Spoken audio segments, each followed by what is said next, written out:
to today? We are beginning the demolition or deconstruction of our old refrigerator in freezer combo. We've been experiencing some problems with it lately. One specific thing is that I believe that the drain hoses are now leaking, and so we are dealing with water in the bilge, and it's not like draining all the way into the bilge the way the island packet panels are put together. The second problem is the factory insulation is now 27 years old, and it has started to fail. Actually, I think it's been a problem for us. We've been noticing lots of condensation on the countertops and in other areas. So once you start seeing that kind of condensation, which also is draining into the bilges, it's become pretty clear that the current setup here is now kind of failing, which is too bad. This Adler-Barber cold plate that we have installed here is a fantastic unit, and it stays very cold, but everything around it is beginning to fail, and that's a problem because we don't have good refrigeration. It causes a couple of problems. One is that under the best circumstances, the Adler-Barber current draw is about 8.5 to 10 amps continuous. Over a 24-hour period, since it doesn't run nonstop,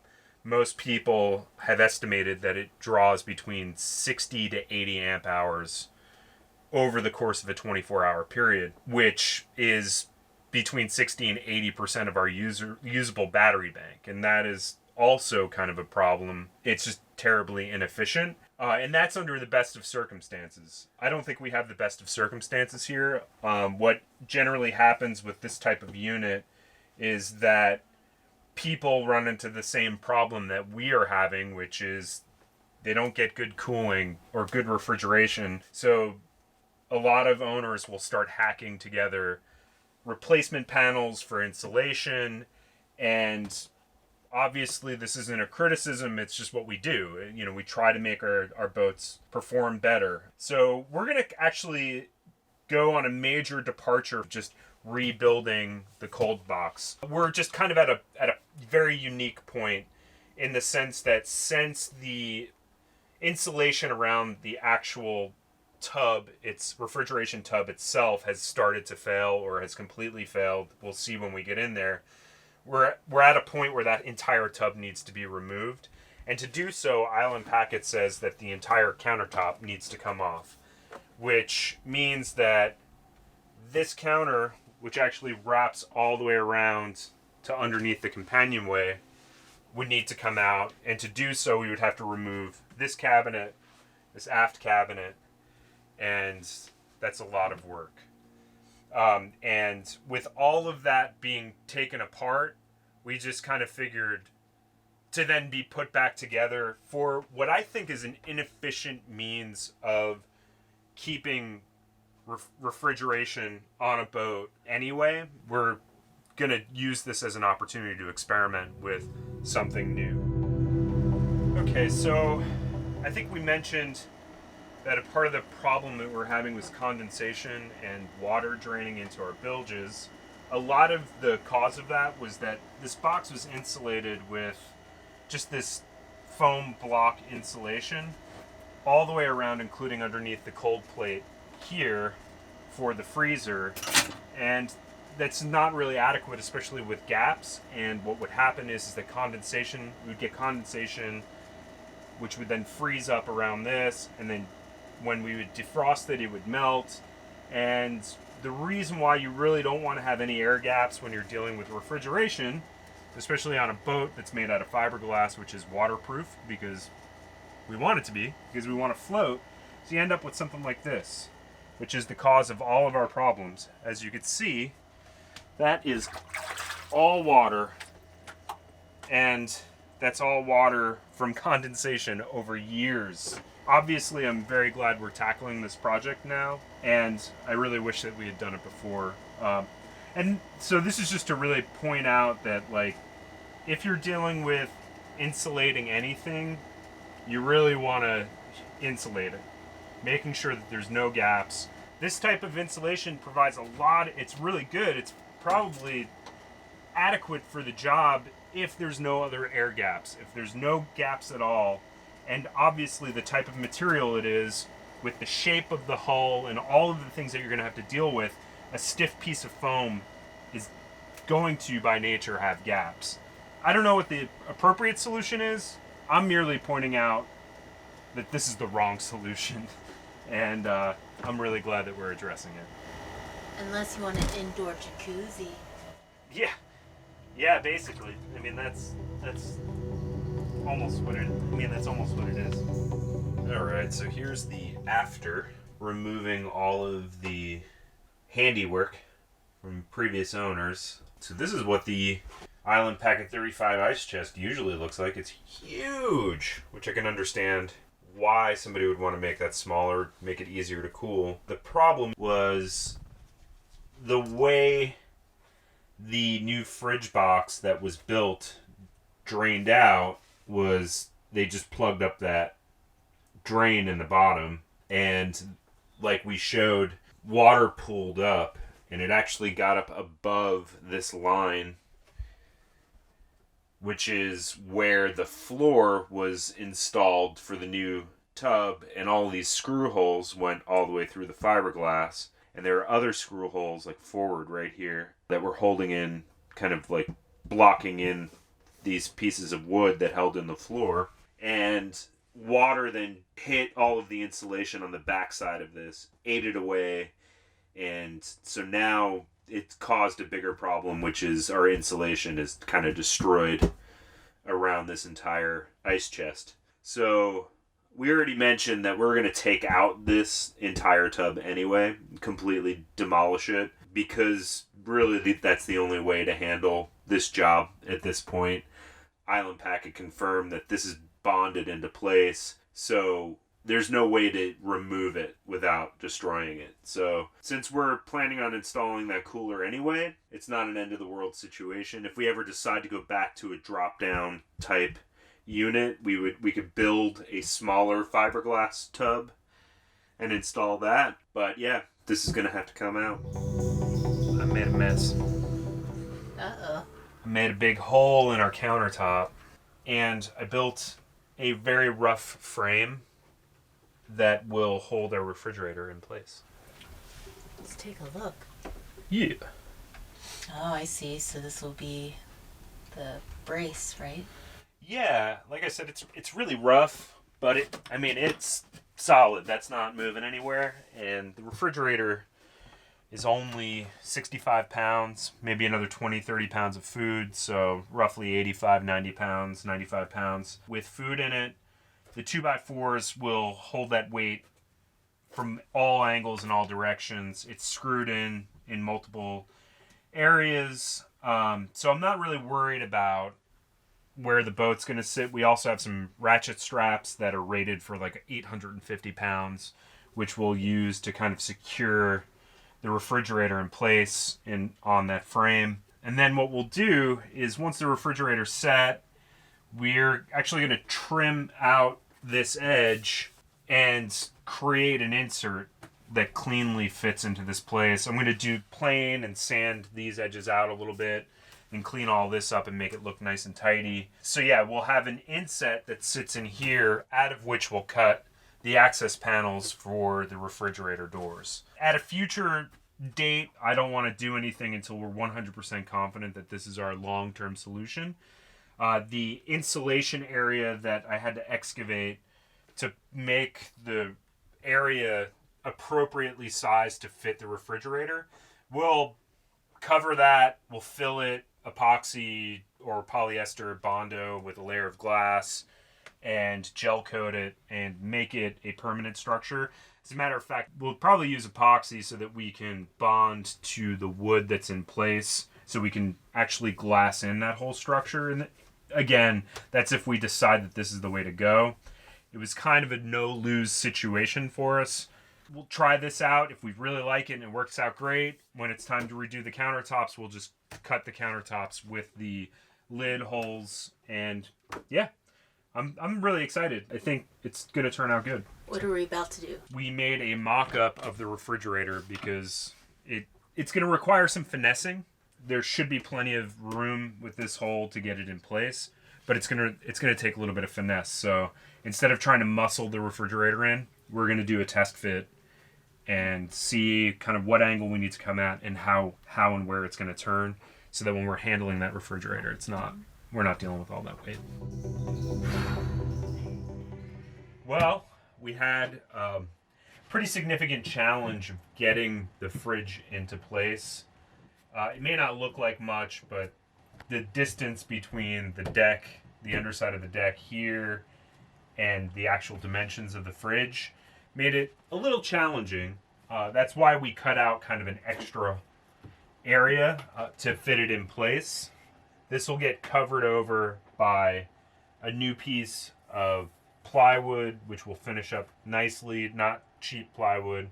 We'll probably get red oak, which we could then polish and stain if we wanted to more match this woodwork. But since we had the larger hole, what we had to do is we had to remove the freezer door and turn the fridge kind of sideways and get it up underneath. Hi, buddy. She wants some credit. She does. She oversaw the whole project yesterday. She spent all of the time right here making sure I did a good job. I'll try to point her to her food. Go ahead, babe.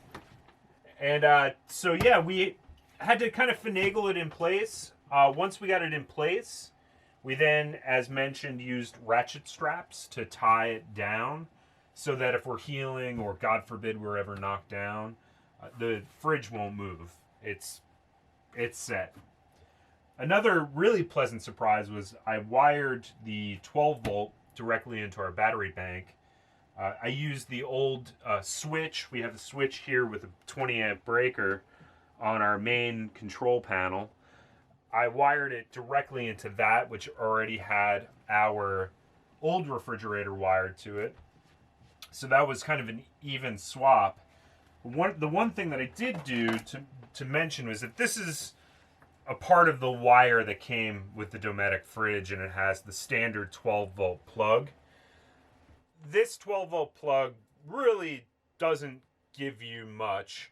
They often will work their way out of the socket, and I would really, being that we're in a moving boat and things are always moving, even when we're at a dock like we are now, we're constantly getting waked by boats running up the river. There's just too many opportunities for this to work its way out. And one of the things that you could do is, if you want to spend $50, you can actually remove the tip here, and this plug will plug into a socket that you can buy. And again, it's about $50, or I think I saw one that was off-brand on Amazon for $30. But another thing that you could do is on these posts is that it has your positive and negative noted.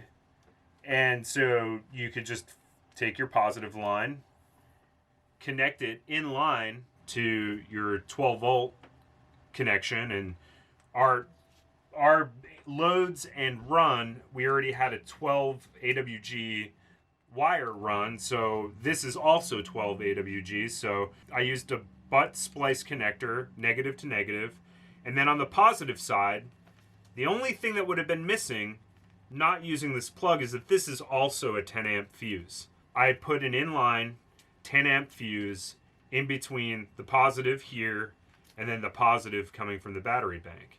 And so, yeah, we've got a direct 12-volt connection coming right into the fridge. We already did some load testing. Granted, it was already cooled from being plugged in to shore power. So I don't know, like dry startup, what loads this would run. But in maintenance, which is what it'll basically be from here on out unless we lose power, we were drawing 2.7 amps, which I think previously when we recorded, I was expecting somewhere in the 4 to 5 amp range, and at best the high threes based on some of the materials that I was reading about this fridge. So that's significant. to go from our old system, which used between 8 and 10 amps, down to 3. It's a cloudy day, and I turned on the solar panels, and even with the cloud coverage, we're still putting 7 amps into our battery bank, and it was 2:30 in the afternoon. Our batteries were pretty topped up as well, so the charge controller was limiting the flow. So all things considered, I have no doubt that we can easily run this on our battery bank, which is very modest. I'm very excited about how this is all working out, and getting an even better efficiency than expected has been made all of this finagling worthwhile. Now we just need to finish the countertop, and we have a plan for that. Yeah, and you did a great job putting braces underneath, so the countertop will obviously be flush. But do you want to show how the doors, like, that was also cool too, is like the doors can actually fully open.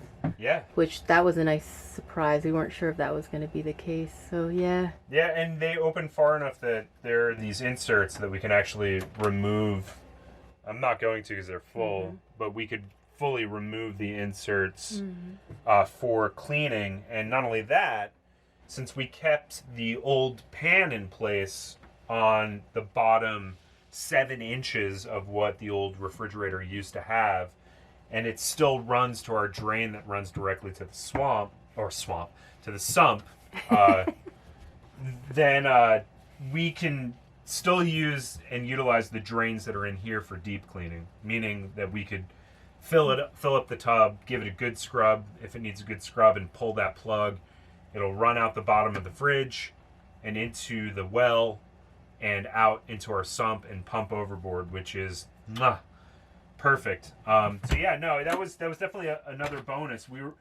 We knew that we would have at least enough room to get these open to make it usable. There was obviously with this range here, I did the measurements. I thought that it would be what we got, but I wasn't feeling 100% confident. I thought that maybe we would have a situation where we had a little bit of limited access, where we still easily could get in there and get the things that we need, but not have obviously the full range of motion on these doors.